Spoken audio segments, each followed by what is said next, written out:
Hey there, friends. Today I'm taking you through the stages of goat labor. We're going to talk about the signs that kidding is imminent for your dairy goat and the telltale signs for each stage of labor. If we haven't met before, I'm Sarah from the Nest in the West. I'm a homeschool mom of 4. I'm a flower farmer. I raise mini Nubian dairy goats here on our 2-acre homestead in the West Valley of Phoenix, Arizona. And I also teach homesteaders the art of making beautiful wheels of goat milk cheese in my online course, Goat Cheese Academy. So it's been a few weeks since I made a YouTube video, and we've just been really busy here on the homestead. In addition to all of the kidding and raising our meat chickens and Easter holidays and everything else going on in the springtime, I was also working really hard to finish up my book. I have spent the last year writing a book all about raising dairy goats holistically for Lions Press, and I'm happy to say it's out of my hands now. It's to the publishing team, and it will hit shelves next spring. We've had a lot of flower harvesting to do. We've had a lot of baby goats born. It was actually really a neat year. We have 5 does that are kidding this spring. 4 of them have already had their kids, and every single one of those 4 gave me triplets. And they were all either 2 doelings and a buckling, or one of them gave us 3 doelings. So it is a doe year, which is very unexpected and exciting. So speaking of kidding, as you have does that are getting closer and closer to their due dates, it can feel a lot like waiting for a pot to boil. I am definitely always reminded of my own pregnancies, and I commiserate a lot with these really pregnant mamas as they're waiting and waiting for their babies to be born. Now, goats don't really slow down a whole lot even towards the end of their pregnancies. It's not quite like humans. They should still be up and active and keeping up with their daily routine. You may see them laid down when they're out grazing or browsing. They might get a little more vocal when they're resting during the day. I have one goat in particular that just makes a lot of noise when she's laying down or getting up. And it always cracks me up because it reminds me of being heavily pregnant with my own babies and the effort it takes to get up and down, and you're just uncomfortable all the time. But overall, your goats should still be active and stick with their daily routine. They should have a great appetite and be interacting with the rest of the herd throughout their pregnancy up until they're ready to have their babies. Now, some of the signs that you can be keeping an eye on as you get closer and closer to your goat's kidding date is checking on her tail ligaments and keeping an eye on her udder. So goats have 2 ligaments. They run on either side of their tail, and ordinarily they feel firm, a lot like a pencil actually, if you feel on either side of their tail. But as they get closer to their due date, those are going to start to soften, and by the time she's ready to have her babies, it's going to feel like they've almost melted away. But what's actually happening is that they're softening and loosening and getting out of the way to give her all the space she needs to deliver. So of course, to adequately use this barometer to check on your goat as she's getting closer to her due date, you're gonna have to be checking before just the week before she's gonna kid. You wanna kind of get a baseline for her. But it's a helpful tool to kind of see, okay, we're getting close there, we're feeling really nice and loose. It's not the most accurate sign, I would say, but it is a helpful tool to just keep tabs on things. Her vulva is going to start looking really swollen. She's going to look big and uncomfortable. You might notice the baby sort of drop down in her belly. That's not always obvious depending on your goat's build and how many kids she's carrying. I think the most telltale sign that your goat is imminently about to give birth is checking her udder for the pop. Now, her udder will be gradually growing larger and larger in the last month or so before kidding, as it fills with milk and colostrum. And in a first freshener, this is going to be a lot less obvious because they didn't really have much of an udder to speak of before they got pregnant. But your experienced dairy girls, their udder, which has been kind of saggy since you dried them off, is going to start to fill and look nice and full. And in the couple days before kidding, you are going to notice an overnight pop where the udder suddenly is just astronomically large. They might be waddling, trying to walk around it and look really uncomfortable. The teats will look shiny and taut, and we call this strutting, where they kind of stick out straight. A goat whose udder has popped is going to have babies probably in the next 24 hours or so. So usually if I wake up in the morning and notice a goat with a popped udder, I'm gonna say, okay, we're probably looking at babies later today. Now, the signs that your goat is actually in early labor are going to be, you've got that popped udder, she may be pawing the ground, she'll make these cute little mama goat noises, and it's how she's gonna talk to her babies when they're born. She may have isolated herself from the herd, so if you see a heavily pregnant goat off on her own and she's not going out to graze or, spending time with the herd in the same way she normally does, that's usually a pretty clear sign that something's going on. Often goats in early labor will get up and down. They might appear rather restless or pacing. They may make some moaning noises through their contractions. Their tail will often stand straight up when they're in the midst of a contraction. And I think the most surefire sign to me that my goat is in labor and babies are coming real soon is when you notice some really obvious kind of goopy discharge hanging out of their rear end. That is a clear sign that babies are very much on their way. Now, when you notice these signs and it's clear that your goat is in fact in labor, you can do one of two things. You can sort of just leave her in the communal herd space if you have other goats and allow her to have her babies there. Or if you have a kidding stall, you can get her moved to that space before she starts pushing. If she's pushing, leave her where she is, even if it's not where you planned for her to be. You can always move her after she's given birth. And I frequently have goats give birth in the communal space, and I've always found that they're usually quite comfortable doing that. And the other goats know to just kind of leave them alone. The only time it gets tricky is after she's had her babies and I'm ready to give her molasses water and treats. That's the time when the goats might sneak in and try and steal some of her goodies. So I always move her before that. This stage of early labor, where she's actively having contractions and babies are getting in a good position to be born, can take up to 24 hours, but 6 to 12 is more common. And often by the time you notice, it may be even less than that. All right, the second stage of goat labor is pushing. So you'll notice she's going to become a lot more vocal, most likely, and you'll hear a lot of grunting and perhaps moaning noises while she's having her contractions. She's getting ready to push those babies out. Now, during this phase, she may move up and down quite a bit. She might seem pretty restless, and she might give some pushes lying down or standing up or both. She's just trying to get herself and her baby into the best position to be born. Now, goats can give birth standing up or lying down, so don't worry about the fall if the kid is born while the mama goat is standing up. It's going to be totally fine. It was built for this. Now, often it will take a few pushes before you see the bubble presenting, and that sort of bubble filled with fluid is the amniotic sac in which the baby is enclosed.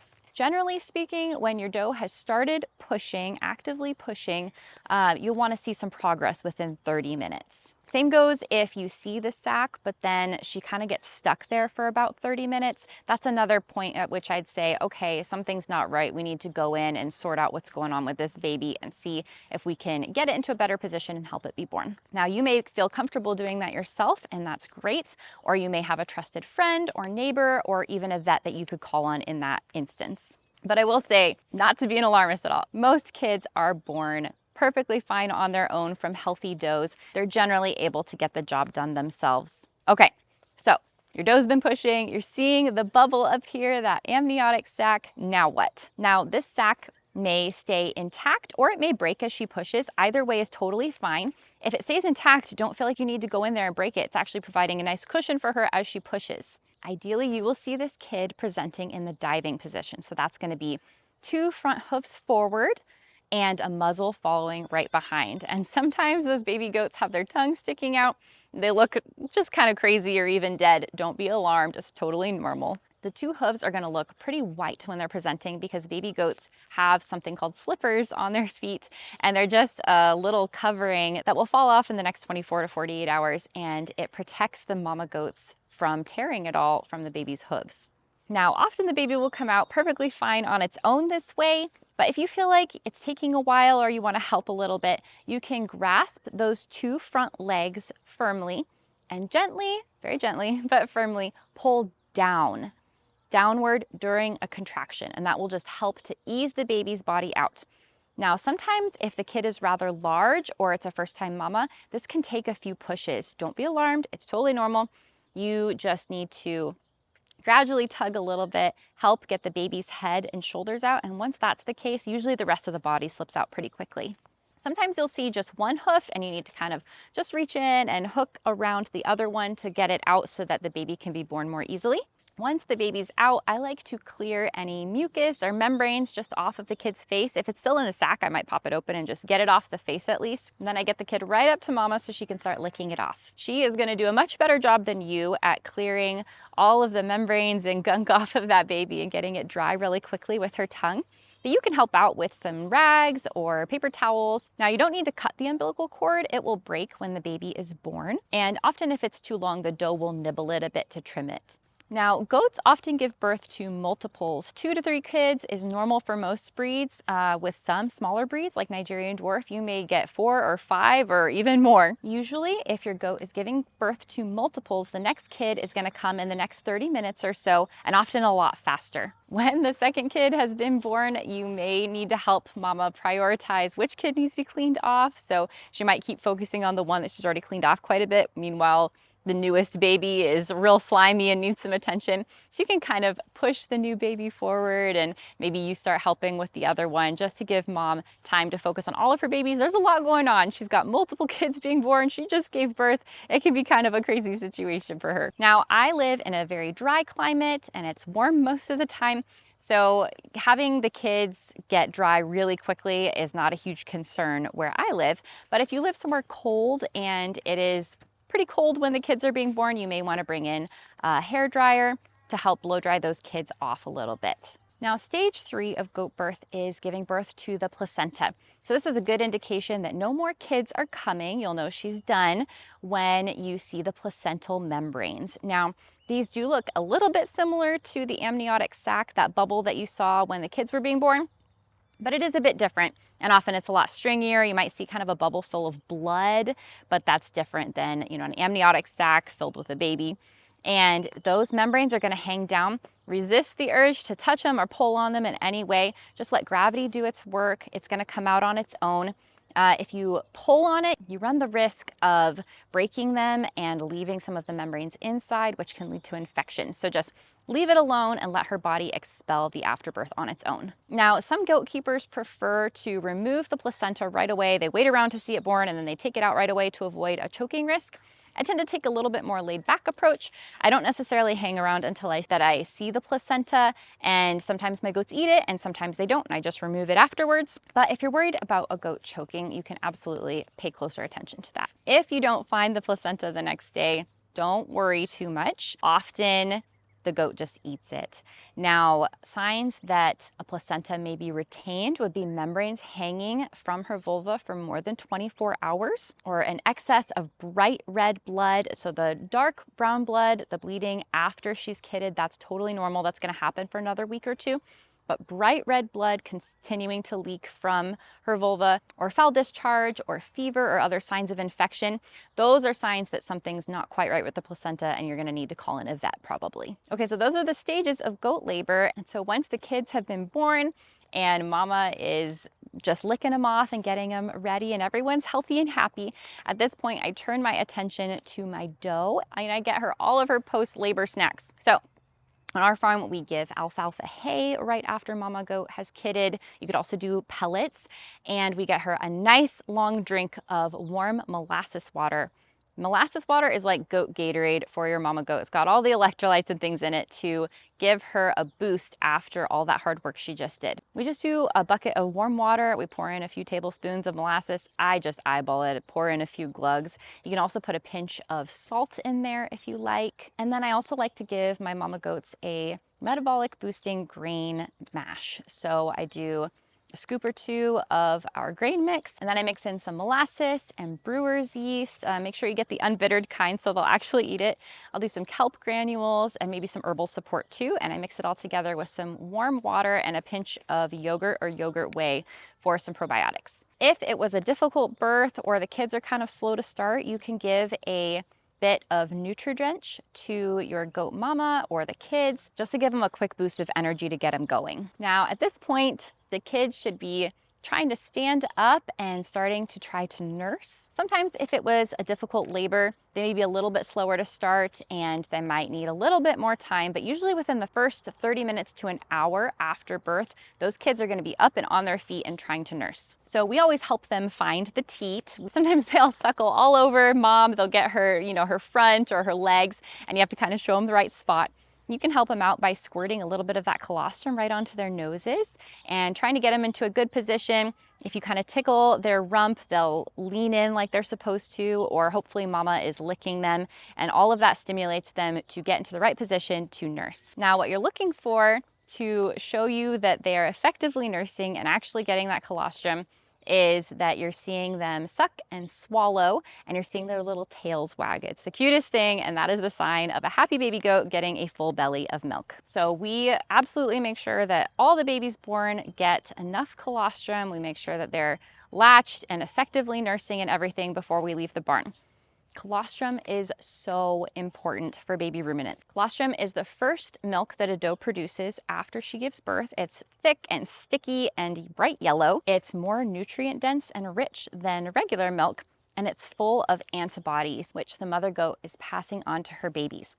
So unlike humans, baby ruminants are born without an immune system. Consuming colostrum in the first 24 hours of life is their one and only chance to get their mother's antibodies and to give them protection and immunity from viruses, bacteria, everything out there that could make them sick. Now, their gut walls can only absorb these antibodies in the first 12 to 24 hours after birth, and the first 6 are actually the most crucial. After this window, their gut permeability closes, and that is their chance come and gone to get those all important antibodies until they develop their own immune system at about 4 months of age. So if your baby goats were born and they are too weak to suckle, your one chance at really helping them out is to get them some colostrum. And so you are going to want to either bottle or tube feed them right off the bat to make sure they get some colostrum in their bellies and give them that good start to life. Okay, so some signs to make sure that your mama goat and your kids are happy and healthy after birth is that your doe has a good, strong appetite, that she's eating her grain and her hay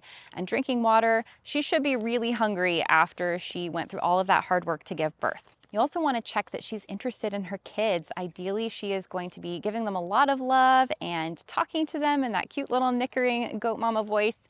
She should be licking them and trying to help them nurse. You can also decide at this point if you're going to do anything with your kids' umbilical cords. So often people will use a 7% iodine and dip the cord all the way up to the navel to give protection. We live in a really dry climate, and so I don't have to worry much about mud or mucky ground or conditions like that. So we actually just use golden seal powder. And so we just sprinkle this on the end of the umbilical cord and also the navel, and that just helps them dry up really nice and fast and prevent infection. So after your doe has eaten and drank and the kids have nursed and everyone is happy and healthy and about ready to lay down for a nap, that's when I leave the barn, and I will come and check in a few hours and before bed again, just to make sure everyone's doing okay. And then I come out to give mama her first milking first thing that next morning. So stay tuned because my next video is all about that first milking postpartum.